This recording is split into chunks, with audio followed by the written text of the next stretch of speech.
तो भक्ति महारानी का क्या है? विनम्रता। विनम्रता के वाहन पर आरूढ़ होकर भक्ति महारानी आपके हृदय में आती है, जैसे भगवान कृष्ण गरुड़ पर आरूढ़ होकर के आते हैं। अगर विनम्रता नहीं है तो फिर कुछ नहीं होने वाला। और विनम्रता का क्या अर्थ है? विनम्रता का अर्थ है अपने सिद्धांतों को सही रूप से पालन करना ही विनम्रता है।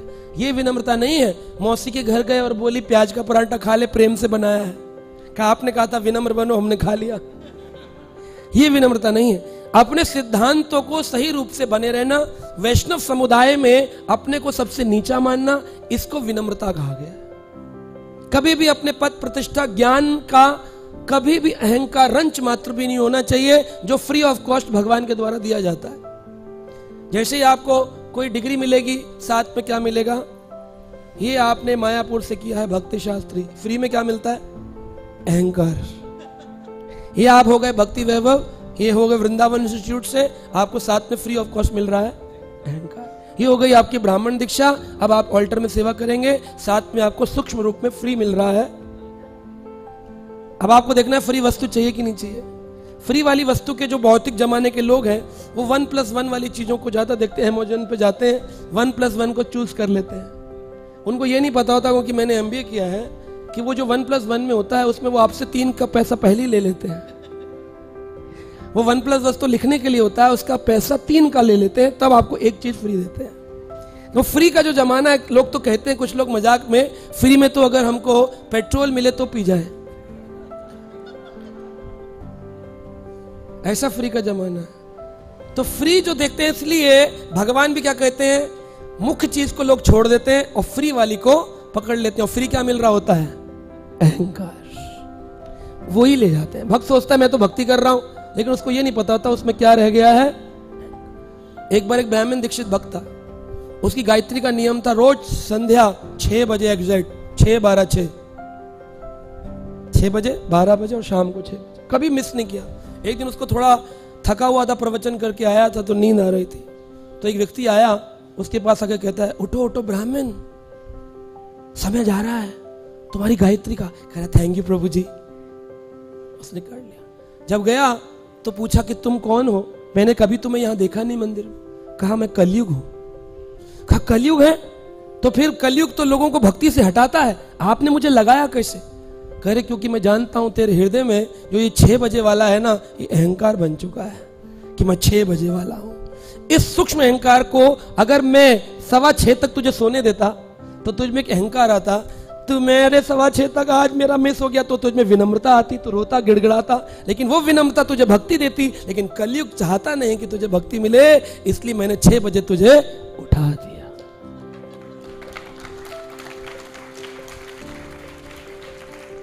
सूक्ष्म रूप में भी अहंकार है। मत सोचिए, आज देखिएगा ब्राह्मण सुदामा में भी एक अहंकार था जिसका भंजन भगवान ने किया। आप बोलेंगे सुदामा में अहंकार, अरे वो तो ब्रह्मवित्तमा थे। भागवत का अंतिम श्लोक सुनिएगा अभी आप। मैं नहीं बोल रहा हूं कोई भी चीज, सब भागवत से ही है। पढ़ेंगे ध्यान से तात्पर्यों को तो श्रीधर स्वामी, विश्वनाथ चक्रवर्ती ठाकुर, जीव गोस्वामी, सब पता चल जाएगा कहां गड़बड़ घोटाला हो रहा है हमारे में। तो सुदामा विप्र गए, ठाकुर जी ने बिठाया और उनका चरणों में अभिषेक किया, और अभिषेक करके सारी रानियों को बोला घर के हर कॉर्नर में डाल दो, 16,108 महलों में डाल दो। ठाकुर जी ने अपने मित्र के चरण धोए, इससे क्या हो गए? सुदामा भगवान हो गए, मित्र ही रहे ना। तो जब भगवान रामचंद्र जी ने रामेश्वरम में शिव जी पे थोड़ा जल चढ़ा दिया तो लोगों ने शिव जी को भगवान कैसे बना दिया? बोले अरे शिव जी तो भगवान हैं, देखो रामचंद्र जी ने भी उनकी पूजा करी। अरे यहाँ तो कृष्ण सुदामा की पूजा कर रहे हैं, तो इसका मतलब सुदामा भगवान हो गए। तो एक मंदिर होना चाहिए, सुदामा मंदिर। आप खुद बताइए, जो भी व्यक्ति ये पूछे राम ईश्वर इति रामेश्वरम, राम जी के जो ईश्वर है वही तो रामेश्वर है। बोले नहीं नहीं, राम जिनको भक्त शिव अपना ईश्वर मानते हैं, राम ईश्वर इति रामेश्वरम, राम जी जिनके ईश्वर है। अब इसमें कुछ लोग कहते हैं भेद अभेद है, वो उनको मानते हैं, वो उनको मानते, दोनों मित्र हैं। ये ब्रह्मा विष्णु महेश को बराबर वाली फिलॉसफी वाले। हम इससे ऊपर हैं, जहां हम जानते हैं कि भगवान कृष्ण के ही गुणा अवतार ब्रह्मा विष्णु महेश है। सतोगुण से विष्णु, रजोगुण से ब्रह्मा और तमोगुण से शिव। तो ये शास्त्र में लिखा है, भागवत के अंदर 4 स्कंद में आया है, जब पृथु महाराज का प्रसंग आ रहा है तो भगवान कह रहे हैं जो व्यक्ति ब्रह्मा विष्णु महेश को बराबर मानता है, जब भगवान विष्णु पृथु महाराज के दरबार में यज्ञशाला में प्रकट हुए, भगवान ने कहा नहीं नहीं, कोई मुझे बराबर मत मानो, मैं अलग हूं। बराबर मानने वाले व्यक्ति की भक्ति वैसी क्षीण हो जाती है। और रोज आप नाम अपराध पढ़ते हो, जो व्यक्ति भगवान ब्रह्मा विष्णु महेश को बराबर मानता है या उनको स्वतंत्र भी मानता है, स्वतंत्र भी मानता है, वो नाम अपराधी है, वो कभी नाम जापक नहीं बन सकता। तो आप साधक हैं, आपको जापक बनना है, नाम से प्रभु की प्राप्ति करनी है, तो मन में एक विचार लाना है, ये तीनों बराबर नहीं है। कृष्ण आदि पुरुष हैं, बाकी अन्य देवता उनके सेवक हैं। ये भाव यहां पर भगवान ने दिखाया।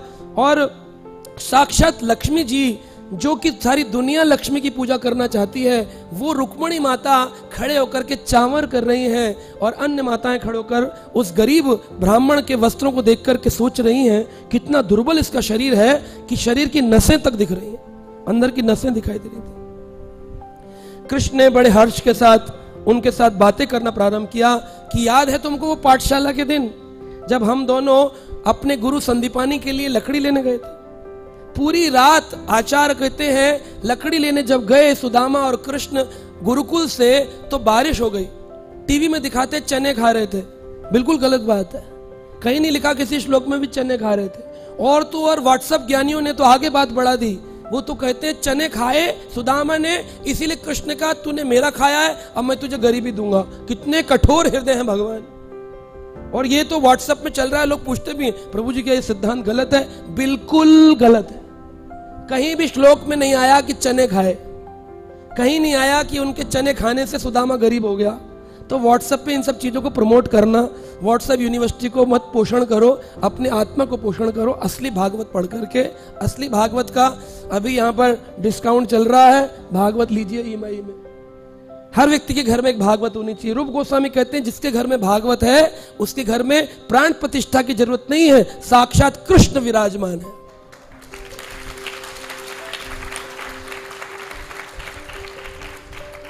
ताली तो आपने बजा दी, लेकिन कभी उन भगवान को रैपर से निकाल के पढ़ा है?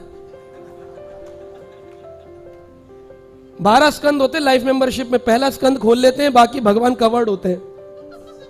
भगवान के 12 स्कंद, भगवान के 12 अंग हैं, 2 पैर, 2 जंघा, तीसरा चौथा स्कंद, 5वां भगवान का कटी भाग, 6ठा 7वां हाथ, 8वां वक्षस्थल, 9वां ग्रीवा, 10वां मुख, 11वां मानस पटल, 12वां सिर। ये 12 भगवान का अंग है, 12 स्कंद। ये खड़े हैं आपके घर में, ऊपर ऊपर कवर लगाया हुआ, पैर फाड़ लिए नीचे से बस।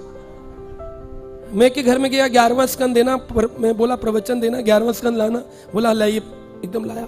उसके ऊपर धूल लगी थी पहले, तो ऐसे करके पोछा उसने, भगवान पर धूल भी लगी है उसके घर में। और फिर पॉलीथीन भी उतार रहा है, पॉलीथीन उतारा। मैंने कहा आज जाकर तुझे बुद्धि आई है। बोले क्यों? मैंने कहा मानस पटल आज खुला है भगवान का। 11वां स्कंद तो मानस पटल ही बंद करके रखा हुआ है, फिर कह रहे हैं हमारे घर समझ नहीं आ रहा। भागवत प्राप्त होते ही पॉलीथीन निकालकर उसकी आरती, उपासना, पुष्पांजलि, दंडवत प्रणाम होना चाहिए। भागवत पर चश्मा रखना, चाय का ग्लास रखना और उसको तकिए के नीचे दबा के सोना अपराध है। भागवत को पूजा करोगे, भागवत आपकी पूजा करेगी। धर्म रक्षिता रक्षिता, आप धर्म की रक्षा करेंगे, धर्म आपकी रक्षा करेगा। आप भागवत का सम्मान नहीं करते, दुनिया आपका सम्मान नहीं करती। आप भागवत का सम्मान करिए, दुनिया आपका सम्मान करेगी, क्योंकि वह भगवान है। तो अपने घरों में भागवत को संभाल के रखना चाहिए और हर घर में होनी चाहिए। चाहे ईएमआई पे लेनी चाहे, इस्कॉन द्वार का ईएमआई पे भी दे रहा है कि नहीं प्रभु जी?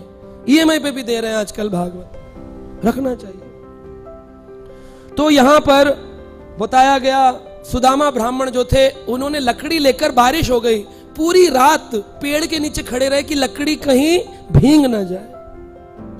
चने नहीं खा रहे थे, लकड़ी संभाल रहे थे। गुरु की सेवा ऐसे होती है, बैठे नहीं, नीचे रख देते लकड़ी, बारिश हो रही है, बोले भीगती रहे, सूख जाएगी बाद में, हम खड़े हो जाए। नहीं, सूखी लकड़ी माता ने मांगी है, तो सूखी लकड़ी रखने के लिए पेड़ की छांव में सूखी लकड़ी रखकर खड़े हैं और खुद भींग रहे हैं। ऐसे पकड़ रखी है, कभी सर पे रख लेते, कभी इधर रख लेते, लकड़ी में भींग ना जाए। ये भाव था सेवा का। गुरु जी की सेवा ऐसे नहीं होनी चाहिए, अपने स्वार्थ को किनारे रख करके सेवा होनी चाहिए।